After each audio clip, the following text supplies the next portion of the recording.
तो दोस्तों आज की इस क्लास में आप लोगों का सबका स्वागत है। और आज की इस क्लास में हम लोग देखने जा रहे हैं कंप्यूटर की कार्य प्रणाली यानी फंक्शनैलिटी ऑफ कंप्यूटर। कंप्यूटर कैसे काम करता है। अब आज की इस क्लास में हम क्या क्या चीज़ें पढ़ेंगे ये चीज़ें थोड़ी समझ लेते हैं। यहाँ पे आज हम कंप्यूटर की वर्किंग स्टाइल को समझेंगे, कंप्यूटर कैसे काम करता है, कंप्यूटर के काम करने का तरीका क्या है, कैसे काम करते हैं कंप्यूटर में, कैसे इनपुट, कैसे प्रोसेस और कैसे आउटपुट होता है। तो ये सारी चीज़ों को आज हम बहुत डीपली और डिटेल से समझने वाले हैं। वीडियो को आखिरी तक देखिएगा तभी आपके पास सारी इन्फॉर्मेशन पहुंचेगी और आपको समझ में आएगी। चलिए बिना देरी करे हुए स्टार्ट करते हैं आज की क्लास मेक मी ज्ञानी चैनल पर।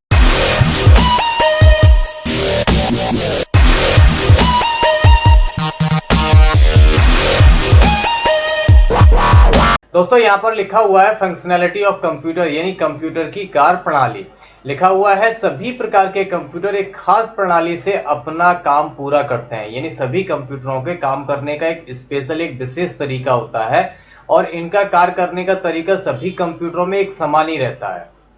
यानी जितने भी कंप्यूटर है वो एक ही तरीके से काम करते हैं, चाहे वो लैपटॉप हो, चाहे आपका डेस्कटॉप हो या micro mini main frame super computer हो, कोई भी कंप्यूटर हो, यदि वहां पे कंप्यूटर वर्ड का इस्तेमाल हो रहा है तो उनमें यही तीन आधारभूत काम होते हैं। कौन कौन से? इनपुट, प्रोसेस और आउटपुट। इनपुट, प्रोसेस और आउटपुट यही तीन काम है जिनको हम कंप्यूटर की कार्य प्रणाली बोलते हैं या फंक्शनैलिटी ऑफ कंप्यूटर बोलते हैं। अब ये क्या होते हैं इनपुट, प्रोसेस, आउटपुट, ये सारी चीजें समझ लेते हैं बहुत अच्छी तरीके से, ध्यान से समझना। इनपुट, पहले कंप्यूटर इनपुट लेता है, उसके बाद उसी इनपुट के आधार पर कंप्यूटर प्रोसेस करता है और प्रोसेस करने के बाद कंप्यूटर हमें आउटपुट देता है। ये सारी तीन चीजें कंप्यूटर के साथ साथ हमारी लाइफ में, भाई मैंने आपको शुरुआत में ही बोला था कि अगर आप कंप्यूटर सीखना चाहते हैं तो ना सारी चीज को आप अपने ऊपर इंप्लीमेंट करना शुरू कीजिए। अगर आप इसी चीज को अपने ऊपर इंप्लीमेंट करेंगे ना तो आपको बड़ी इजीली चीजें समझ में आने लगेंगी। अभी इनपुट मीन्स हुआ कंप्यूटर को आदेश देना, प्रोसेस मीन्स हुआ उस प्रोसेस मीन्स हुआ जो हमने इनपुट दिया है उस पर उसे काम करना, और आउटपुट मीन्स हुआ कि इनपुट के बाद जो प्रोसेस पर उसने काम किया उसका रिजल्ट यानी परिणाम देना। That is called the functionality of computer. अभी जैसे क्लास में मैंने आप लोगों को एक क्वेश्चन याद करने को दिया, दैट इज माई इनपुट, मैंने इनपुट दिया आपको, आपने उस क्वेश्चन को घर पे याद किया, दैट इज योर प्रोसेस, और सुबह दूसरे दिन आपने क्लास में आके मुझे उस क्वेश्चन का आंसर दे दिया, दैट इज कॉल्ड आउटपुट। इसी प्रकार से कंप्यूटर काम करता है। कंप्यूटर पहले हमसे इनपुट लेता है, उस इनपुट पर वो प्रोसेस करता है और प्रोसेस करने के बाद जो हमें मॉनिटर पर दिखाई देता है दैट इज कॉल्ड आउटपुट। अभी इसी चीज को डिटेल में समझ लेते हैं। तो यहाँ पे एक इमेज बना हुआ है। इमेज में देखिए यहाँ पे ये सारी चीजें हैं, वो इनपुट सेक्शन है, ये प्रोसेसिंग सेक्शन है और ये आउटपुट सेक्शन है। हमने यहाँ से कीबोर्ड, माउस या बहुत सारी अलग अलग इनपुट डिवाइसेस हैं। इनपुट डिवाइसेस का मतलब जिनके माध्यम से आप कंप्यूटर में इनपुट देते हो यानी आदेश देते हो, कंप्यूटर को काम करने के लिए बोलते हो, वो सारी चीजें इनपुट डिवाइस कहलाती हैं। जैसे आप कीबोर्ड से टाइप करके इनपुट देते हो, माउस से आप क्लिक करके या ड्राइंग बना के इनपुट देते हो, या बहुत सारी अलग अलग इनपुट डिवाइसेस हैं जैसे माइक हो गया, इन सब से आप कंप्यूटर में इनपुट दिया जाता है। अब यहाँ पर देखिए कंप्यूटर पे जैसे हमने इनपुट दिया तो यहाँ से इनपुट आया और सीधा कहाँ गया? कंप्यूटर की मेमोरी में गया। क्यों मेमोरी में गया? क्योंकि कंप्यूटर का इनपुट रखने के लिए तो एक जगह चाहिए ना, एक मेमोरी चाहिए, एक लोकेशन चाहिए, एक याददाश्त चाहिए जहां पर वो हमारा डेटा यानी हमारा जो इनपुट है वो इस मेमोरी में रखा रहे। अब यहां से मेमोरी से डेटा गया सीपीयू में। CPU is called central processing unit यानी प्रोसेसिंग यूनिट है ये, जहां पर हमारा पूरा डेटा प्रोसेस होता है। अब यहीं से वापस डेटा आया फिर से मेमोरी में। देखा हमने यहाँ से एरो बना हुआ है तो ये पहले एरो से सीपीयू में गया और वापस आया मेमोरी में। अब मेमोरी से ये डेटा सीधा जाके चला गया आउटपुट डिवाइस पे। अब आउटपुट डिवाइसेस कौन सी हैं? यहाँ पे मॉनिटर है, प्रिंटर है, स्पीकर है या अदर आउटपुट डिवाइसेस हैं जिनसे हम कंप्यूटर के लिए इनपुट लेते हैं और यहाँ से प्रोसेसिंग होती है इतने पूरे एरिया में और यहाँ से मिलता है हमें आउटपुट। तो हमें कंप्यूटर की फंक्शनैलिटी समझ में आई कि नहीं आई? अगर नहीं समझ में आई तो मैं देखो आपको एक तरीका और समझा के दिखाता हूं। अब यहाँ पे देखिए आपको एक जूसर मशीन दिख रही है, तो यहाँ पे हम ऊपर से फल डालते हैं और उसके बाद उसका हैंडल को घुमाते हैं और तब सामने से आके इसका जूस निकलता है। अभी एक सिनेरियो सोचते हैं, यदि हमने इसमें ऊपर से संतरा नहीं डाला तो क्या नीचे गिलास हमारा भरेगा जूस से? ऑब्वियस सी बात है कि नहीं भरेगा, उसके लिए हमें उसके हैंडल को घुमाना पड़ेगा। यानी संतरा डालना हमारा इनपुट हुआ और उसको हैंडल को घुमाना, दैट इज कॉल्ड प्रोसेसिंग, और उसका जूस निकलना इज कॉल्ड आउटपुट। अब ये तीनों चीजें बहुत मेजर हो गई ना, एक दूसरे से बिल्कुल कंबाइंड है, जुड़ी हुई हैं कि without having input you can not gate output. जब तक आप इनपुट नहीं देंगे, आपने जब तक कंप्यूटर को या मशीन को आपने आदेश नहीं दिया और उस पर आदेश के बाद उस पर प्रोसेस नहीं हुई, तब तक आपको रिजल्ट नहीं मिलने वाला है। क्लियर है? यही सिंपल तरीका है कंप्यूटर की फंक्शनैलिटी का। यही मैंने आपको यहाँ पे बताया कि जब तक आप कीबोर्ड माउस से इनपुट देते हैं, इनपुट के बाद यहाँ पे प्रोसेसिंग होता है और उसके बाद आता है आउटपुट। तो अब ये सारी चीजें हो गई कंप्यूटर की फंक्शनैलिटी की। अब हम यहाँ पे देखते हैं आपके इनपुट किन किन तरीकों से आप कंप्यूटर में दे सकते हो। यह है, अभी हम पढ़ने जा रहे हैं इनपुट और आउटपुट डिवाइसेस। इनपुट और आउटपुट डिवाइसेस क्या होते हैं? तो यहाँ पे लिखा हुआ इनपुट डिवाइस कंप्यूटर के वह भाग यानी हार्डवेयर होते हैं जिनके माध्यम से कंप्यूटर में कोई डेटा एंटर किया जा सकता है।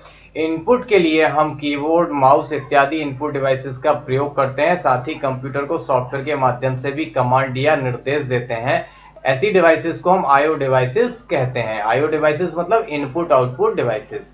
अब कुछ इनपुट आउटपुट डिवाइसेस जैसे keyboard, mouse, mic, scanner, sensor, ये सारी इनपुट डिवाइसेस हैं। इनके बारे में हम डिटेल से समझ लेते हैं कि कौन कौन सी इनपुट डिवाइसेस हैं और किन किन डिवाइसेस के माध्यम से हम अपने कंप्यूटर को इनपुट या आदेश दे सकते हैं। तो अब समझ लेते हैं इनपुट डिवाइसेस क्या है। इनपुट डिवाइसेस कंप्यूटर का वह हिस्सा होता है जिसका इस्तेमाल किसी भी कंप्यूटर या डिवाइस में डेटा को भेजने के लिए किया जाता है। यानी समझ में आया? यानी इनपुट डिवाइसेस के माध्यम से ही हम अपने कंप्यूटर या अपनी मशीन में डेटा प्रविष्ट करवा सकते हैं या डेटा एंटर करवा सकते हैं या डेटा भेज सकते हैं। मुख्यतः इन डिवाइसेस का इस्तेमाल कंप्यूटर में डेटा को भेजने के लिए किया जाता है, लेकिन कुछ इनपुट डिवाइसेस का इस्तेमाल कमांड देने के लिए भी किया जाता है। कीबोर्ड और माउस बहुत ही प्रचलित इनपुट डिवाइसेस हैं जो कंप्यूटर में डेटा भेजने का काम करते हैं। हमने बहुत सारी इनपुट डिवाइसेस आपको अभी बतानी है, लेकिन ये बात हमेशा ध्यान रखिएगा कि सबसे ज्यादा प्रचलित इनपुट डिवाइसेस हैं वो है कीबोर्ड और माउस। ये दोनों इनपुट डिवाइसेस हैं जो आपको प्रत्येक कंप्यूटर में साथ में अटैच मिल जाएंगी। आपने कीबोर्ड हर जगह देखे होंगे, चाहे वो डेस्कटॉप हो या लैपटॉप हो। तो ये दोनों डिवाइसेस ऐसी हैं जो मुख्य इनपुट डिवाइसेस हैं या बहुत ज्यादा प्रचलित में आती हैं। अब इनपुट डिवाइस करते क्या है ये समझ लेते हैं। इनपुट डिवाइसेस वो हार्डवेयर डिवाइसेस होते हैं जिनका इस्तेमाल कंप्यूटर में डेटा भेजने के लिए किया जाता है। यदि देखा जाए तो टेक्नोलॉजी की दुनिया में बहुत सारे इनपुट डिवाइसेस हो सकते हैं जिनका इस्तेमाल अलग अलग डेटा को कंप्यूटर में भेजने के लिए किया जाता है। कीबोर्ड और माउस बहुत ही प्रचलित इनपुट डिवाइसेस हैं जिनका इस्तेमाल कंप्यूटर में विशेष रूप से किया जाता है। इनपुट डिवाइसेस की बात करें तो कंप्यूटर के कई इनपुट डिवाइसेस होते हैं जो कि कंप्यूटर को उसका काम करने में सहायता करते हैं। हमने बोला था कीबोर्ड और माउस ही अकेले नहीं, बहुत सारी डिवाइसेस हैं जिनके माध्यम से हम कंप्यूटर को इनपुट देते हैं और इन्हीं डिवाइसेस को हार्डवेयर डिवाइसेस भी कहा जाता है। यहाँ पे कुछ मेन हमने इनपुट डिवाइसेस आपको बता रहे हैं, इनको आप लिखना चाहे तो लिख सकते हैं क्योंकि हम डिटेल में आपको हो सकता है कभी समझाएंगे। जैसे कीबोर्ड है, माउस है, स्कैनर है, स्टाइलस पेन है या OCR है, OMR, MICR, microphone, joystick, light pen, digital camera, ये सभी के सभी इनपुट डिवाइसेस हैं और ये बहुत एग्जाम में पूछे जाते हैं। यहाँ पे 2-3 क्वेश्चन आपके तैयार हो गए हैं कि सबसे प्रचलित इनपुट डिवाइसेस कौन सी है, तो कीबोर्ड और माउस सबसे प्रचलित इनपुट डिवाइसेस है। और बहुत सारी इनपुट डिवाइसेस में यदि 3, 4, 5 इनपुट डिवाइसेस के नाम पूछ दिए तो आप keyboard, mouse, scanner, stylus pen, OCR, OMR, MICR ये बता सकते हो। यहाँ पे OCR का फुल फॉर्म होता है ऑप्टिकल कैरेक्टर रीडर, OMR का फुल फॉर्म होता है ऑप्टिकल मार्क रीडर और MICR का फुल फॉर्म होता है मैग्नेटिक इंक कैरेक्टर रीडर। अब डिटेल में देख लेते हैं इनपुट डिवाइसेस जो हैं उनको, जो मैंने आपको बताए हैं वो कौन कौन सी होती हैं, देखने में कैसे होते हैं, इनके बारे में मैं थोड़ा सा आपको बता देता हूं, फिर बढ़ते हैं अपनी आउटपुट डिवाइसेस की तरफ। तो यहाँ पे पहला इनपुट डिवाइसेस है जिसको बोलते हैं हम कीबोर्ड। और कीबोर्ड कंप्यूटर में सबसे अहम भूमिका निभाता है क्योंकि कीबोर्ड से हम कंप्यूटर में डेटा डालने का काम करते हैं। ये टेक्स्ट और कैरेक्टर दोनों को इनपुट करने के लिए उपयोग में लाया जाता है। इसके अलावा कंप्यूटर में हम लिखने का जितना काम करते हैं वो सभी कीबोर्ड के द्वारा ही किया जा सकता है, इसलिए हम कह सकते हैं कि कीबोर्ड एक इनपुट डिवाइसेस है। जो कीबोर्ड है, इस कीबोर्ड के बारे में आपको बता देता हूँ। कुछ चीजें ऐसी हैं जो आप लोगों के जानने लायक चीजें हैं। अब यहाँ पे कीबोर्ड के बारे में थोड़ा सा डिटेल में हम आपको बता देते हैं, कीबोर्ड में कौन कौन से बटन कहाँ होते हैं। पहले तो एक चीज जान लेना बहुत जरूरी होती है, कीबोर्ड में 107 बटन के आसपास बटन होते हैं। 102 से लेके 107 बटन होते हैं। वो डिपेंड करता है, यदि उसमें न्यूमेरिक बटन एक्स्ट्रा है तो वो थोड़े कम ज्यादा हो सकते हैं। अब यहाँ पे देखिए, ये F1 से लेके F12 तक, इनको बोलते हैं हम फंक्शन बटन। इनको बोलते हैं, ये है टैब बटन, ये कैप्स लॉक, ये शिफ्ट, ये कंट्रोल और अल्ट। कंट्रोल और अल्ट के बटन दोनों तरफ होते हैं, लेफ्ट और राइट साइड में। ऐसे ही शिफ्ट का बटन एक यहाँ पर है और एक यहाँ पर है। इस बटन को हम एंटर बटन बोलते हैं। ये बैक स्पेस का बटन है। इनको एरो की बोलते हैं। ये अप डाउन लेफ्ट और राइट साइड के ये बटन है। और ये स्पेस बार है। ये न्यूमेरिक बटन्स हैं।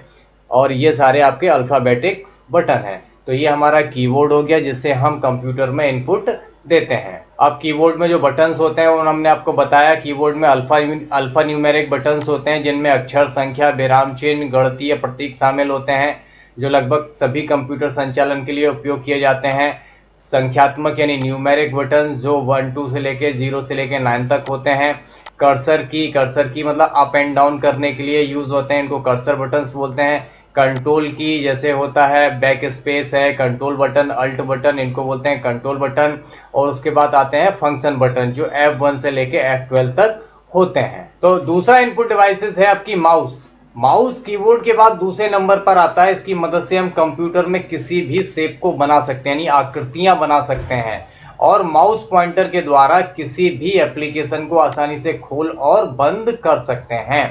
बहुत ध्यान से देखना है, माउस में 2 बटन होते हैं, जिन्हें लेफ्ट क्लिक और राइट क्लिक कहते हैं। तो यहाँ पे बहुत ध्यान से पढ़ना है, माउस में 2 बटन होते हैं, जिन्हें लेफ्ट क्लिक और राइट क्लिक कहते हैं। बीच में एक स्क्रॉल बटन होते हैं, जिससे हम पेज को ऊपर नीचे कर सकते हैं। यहाँ पे आपको जो इमेज दिख रही है, this is the right, this is left, और बीच में जो है वो स्क्रॉल यानी एक व्हील बना होता है, एक पहिया टाइप का। इससे हम अपने पेज में ऊपर नीचे हो सकते हैं। क्लियर है? तो ये माउस भी हमारी इनपुट डिवाइसेस है, जो कि बहुत प्रचलित इनपुट डिवाइसेस है। अगली इनपुट डिवाइसेस है हमारी स्कैनर। स्कैनर भी इनपुट डिवाइस होते हैं। स्कैनर के जरिए हम किसी भी पेज, डॉक्यूमेंट, फोटो आदि को स्कैन करके उसे सीधे कंप्यूटर में डिजिटली इनपुट करवा सकते हैं। स्कैन करने के बाद हम डॉक्यूमेंट या फोटो को एडिट भी कर सकते हैं। यदि हमारे पास कोई कागज रखा है, कोई फोटो है जो प्रिंटेड है, और उस फोटो को हमें कंप्यूटर के अंदर ले जाना है एज अ डिजिटल फॉर्म में, तो उसके लिए हमें स्कैनर डिवाइस का यूज करना पड़ेगा। तो स्कैनर भी हमारी एक इनपुट डिवाइस हुई। लाइट पेन एक इनपुट डिवाइस है, जिसका इस्तेमाल कंप्यूटर में चित्र या ग्राफिक्स को बनाने के लिए किया जाता है। इसके अलावा टच स्क्रीन वाले कंप्यूटर में भी इसका इस्तेमाल डिस्प्ले को टच करने के लिए किया जाता है। इसको भी हम पॉइंटिंग डिवाइस कहते हैं। पॉइंटिंग डिवाइस मतलब एक पर्टिकुलर जगह पॉइंट करने वाली डिवाइस है। तो लाइट पेन भी हमारा एक इनपुट डिवाइस है। अगला इनपुट डिवाइस है हमारा माइक्रोफोन। माइक्रोफोन एक इनपुट डिवाइस है। माइक्रोफोन का उपयोग वॉइस रिकॉर्डिंग करने के लिए किया जाता है। हम जो कुछ भी बोलते हैं वो माइक्रोफोन के जरिए कंप्यूटर में इनपुट होता है। इसी प्रकार माइक्रोफोन भी एक इनपुट डिवाइस है। इसी प्रकार से वह सभी डिवाइसेस के माध्यम से हम कंप्यूटर को इनपुट देते हैं, और ये सारी डिवाइसेस कहलाती हैं इनपुट डिवाइसेस। तो इनपुट डिवाइसेस के बाद अब हम समझते हैं कि आउटपुट डिवाइस किसे और क्यों कहते हैं।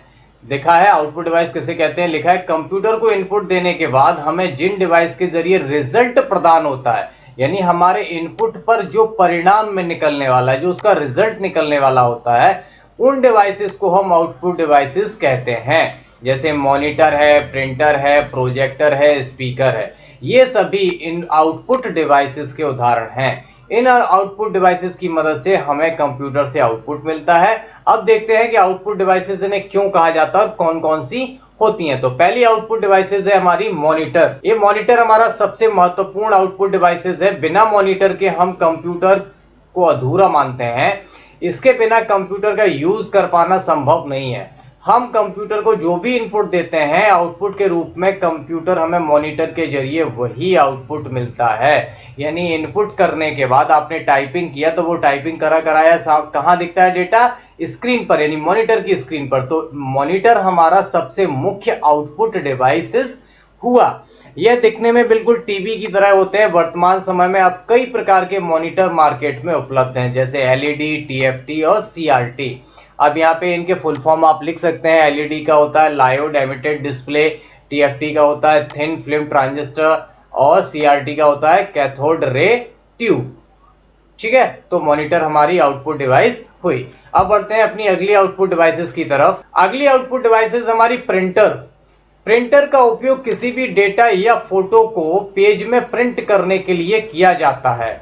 यह भी एक आउटपुट डिवाइसेस है। यदि हमें किसी डॉक्यूमेंट या फोटो का प्रिंट चाहिए है तो हम कंप्यूटर से इनपुट देंगे और आउटपुट के रूप में प्रिंटर के जरिए हम उस डेटा का फोटो या किसी कागज पर प्रिंट आउट ले लेते हैं। इस प्रकार से हम कह सकते हैं कि प्रिंटर भी आउटपुट डिवाइसेस है।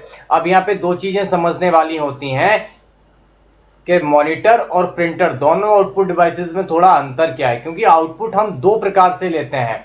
मेरी बात को बहुत ध्यान से सुनना, ये क्वेश्चन बहुत बार आता है। आउटपुट आपके दो प्रकार के होते हैं, एक सॉफ्ट कॉपी आउटपुट होता है और एक हार्ड कॉपी आउटपुट होता है। सॉफ्ट कॉपी आउटपुट वो होता है जिनको आप देख सकते हो, सुन सकते हो, यानी जो मॉनिटर पर सुनाई दिखाई देता है और साउंड पर सुनाई देगा, वो सॉफ्ट कॉपी आउटपुट कहलाएगा। और जो इस आउटपुट का आप हाथ में छू सकते हो, प्रिंट आउट निकाल सकते हो या कागज पे छाप सकते हो, वो आउटपुट आपका हार्ड कॉपी आउटपुट कहलाता है। यानी मॉनिटर पर दिखने वाला आउटपुट हुआ सॉफ्ट कॉपी आउटपुट और प्रिंटर से निकलने वाला आउटपुट हुआ हार्ड कॉपी आउटपुट। क्लियर है? चलिए, अब यहाँ पे प्रिंटर भी दो प्रकार के होते हैं, एक होता है इंपैक्ट प्रिंटर और एक होता है नॉन इंपैक्ट प्रिंटर। इसके बारे में हम आपको डीपली प्रिंटर की कैटेगरी की क्लास में बताएंगे। अगला आउटपुट डिवाइस है आपका प्रोजेक्टर। प्रोजेक्टर भी एक आउटपुट डिवाइस है। प्रोजेक्टर वो डिवाइस होती है जिसकी मदद से हम कंप्यूटर की डिस्प्ले को दूसरी स्क्रीन पर दिखा सकते हैं।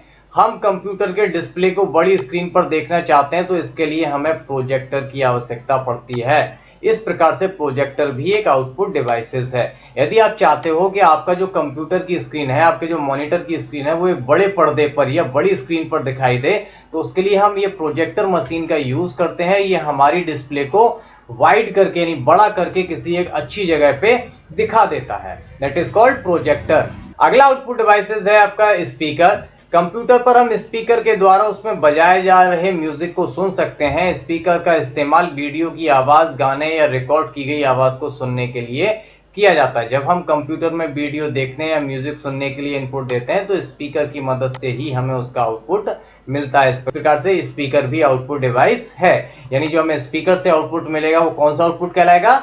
सॉफ्ट कॉपी आउटपुट, यानी जिसको आप महसूस कर पा रहे हो, सुन पा रहे हो, ऐसे आउटपुट को बोलते हैं हम सॉफ्ट कॉपी आउटपुट। तो ये सारी होगी हमारी आउटपुट डिवाइसेस। तो अभी हमने यहाँ पे देखा कि हमने आपको सारी इनपुट डिवाइसेस बता दिए हैं और आउटपुट डिवाइसेस दे दिए, यानी हमने वो सारी चीजें देख ली जिनके माध्यम से हम कंप्यूटर में इनपुट देते हैं और वो सारी डिवाइसेस देख ली जिनके माध्यम से हम कंप्यूटर से आउटपुट लेते हैं। अब ये बीच का हिस्सा बचा जिसको हम प्रोसेसिंग डिवाइसेस बोलते हैं कि कंप्यूटर प्रोसेसिंग कैसे करता है, किन किन डिवाइसेस की मदद से करता है, वो देख लेते हैं। तो जो कंप्यूटर का दूसरा हिस्सा है that is called central processing unit, यानी इसको शॉर्ट में बोलते हैं सीपीयू। सेंट्रल प्रोसेसिंग यूनिट यानी सीपीयू कंप्यूटर का एक हिस्सा है जो सिस्टम के बुनियादी अंक गणितीय यानी मैथमेटिक्स, तार्किक यानी लॉजिकल और इनपुट आउटपुट संचालन करने के लिए कंप्यूटर प्रोग्राम के निर्देश को पूरा करता है। यानी ये देखिए कंप्यूटर का जो सीपीयू होता है वो इन सारी चीजों को मैनेज करता है। सीपीयू को कंप्यूटर का मस्तिष्क भी कहा जाता है, यानी कंप्यूटर का जो माइंड होता है वो हम सीपीयू को बोलते हैं। सीपीयू की गति का उपयोग माइक्रो प्रोसेसर पर निर्भर करता है और इसे मेगाहर्ट्ज में नापा जाता है। यदि हम अपने सीपीयू की स्पीड को कैलकुलेट करेंगे तो वो मेगाहर्ट्ज में नापी जाती है। ये बहुत बार क्वेश्चन आता है कि सीपीयू की स्पीड को हम कैसे कैलकुलेट करते हैं, तो सीपीयू की स्पीड को हम मेगाहर्ट्ज में कन्वर्ट करते हैं जिसे शॉर्ट में MHz लिखा जाता है। अब यहाँ पे देखो सीपीयू के तीन हिस्से हैं।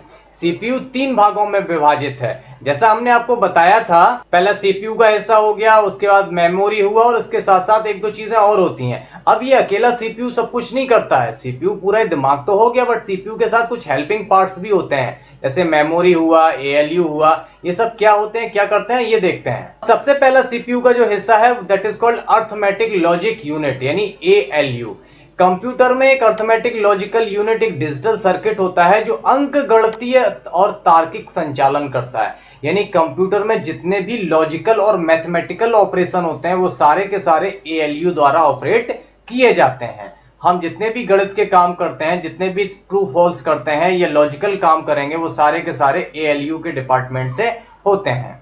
अकेला सीपीयू कुछ नहीं करता है कि सीपीयू लगा है तो सीपीयू सब कुछ कर लेगा। नहीं, सीपीयू क्या करता है कि सारे कामों को अलग अलग यूनिट्स को डिवाइड कर देता है। जैसे मैथमेटिक्स के काम को उसने एएलयू को डिवाइड कर दिया, ऐसे अलग अलग पार्ट्स को अलग अलग काम डिवाइड कर देता है। अब दूसरा हिस्सा यहाँ पे आता है कंट्रोल यूनिट, यानी नियंत्रण इकाई। CU for control unit. Control unit computer system के इनपुट आउटपुट डिवाइस को समन्वयित करता है, यानी कंट्रोल करता है। अर्थात इस यूनिट के द्वारा हम कंप्यूटर से जुड़े हुए कंपोनेंट के कार्य को कंट्रोल करते हैं। यानी कंप्यूटर में जितने भी इनपुट आउटपुट डिवाइसेस लगे रहते हैं, जितने भी हार्डवेयर सॉफ्टवेयर लगे रहते हैं, उन सभी डिवाइसेस को कंट्रोल यूनिट के द्वारा ही नियंत्रित किया जाता है। That is also a part of CPU. ये भी सीपीयू का एक बहुत महत्वपूर्ण हिस्सा है। अगला हिस्सा आता है मेमोरी यूनिट, यानी एमयू। यह मेमोरी अस्थायी और स्थायी आधार पर कार्यक्रमों या डेटा को संग्रहित करने के लिए जिम्मेदार है। इसमें प्राथमिक मेमोरी और सेकेंडरी मेमोरी होती हैं। यानी मेमोरी वो जगह है जहां पर हमारा डेटा, हमारे प्रोग्राम, हमारे सॉफ्टवेयर स्थायी या अस्थायी तौर पर रखे रहते हैं। ठीक है, ऐसा तो नहीं होता है कि हम कंप्यूटर में जो भी डालते हैं वो इधर से टाइप किया उधर निकल गया, टाइपराइटर जैसी मशीन जैसा। इसकी खुद की मेमोरी होती है जिसको हम बोलते हैं मेमोरी यूनिट। और ये दो प्रकार की मेमोरी होती है, जिसे हम प्राथमिक मेमोरी यानी प्राइमरी मेमोरी बोलते हैं और सेकेंडरी मेमोरी भी बोलते हैं। अब ये जो प्राइमरी मेमोरी और सेकेंडरी मेमोरी है, ये थोड़ा डीपली सब्जेक्ट है, पॉइंट है। इसके बारे में हम आपको डिटेल्स में अगली क्लास में बताएंगे, क्योंकि प्राइमरी मेमोरी और सेकेंडरी मेमोरी बहुत अलग अलग प्रकार की होती हैं, इनके भी बहुत सारे पार्ट होते हैं। तो ये सारी चीजें हम आपको अगली क्लास में बताने वाले हैं। तो उम्मीद करता हूं अभी आपको कंप्यूटर की फंक्शनैलिटी, कंप्यूटर की कार्यप्रणाली समझ में आ गई होगी कि कंप्यूटर काम कैसे करता है, कंप्यूटर के काम करने का तरीका क्या होता है। हमने आपको बहुत अच्छी तरीके से समझाने की कोशिश करी है। कंप्यूटर पहले इनपुट लेता है इन सारी डिवाइसेस की मदद से, फिर प्रोसेसिंग करता है इन सारी डिवाइसेस की मदद से, और आखिरी में मुझे आउटपुट देता है, वो भी इन सारी डिवाइसेस की मदद से। यदि आप लोगों को ये टॉपिक समझ में आ गया होगा तो कमेंट में जरूर बताइए। यदि कोई प्रॉब्लम समझ में आ रही है तो भी कमेंट में बताइए। और ऐसे ही अगले वीडियो देखने के लिए चैनल को सब्सक्राइब करिए, लाइक करिए, और जो भी नीडी लोग हैं जिनको पढ़ना है उन तक शेयर करिए। मिलते हैं अगली क्लास में, तब तक के लिए अपना ख्याल रखिए। Take care, good bye, thank you.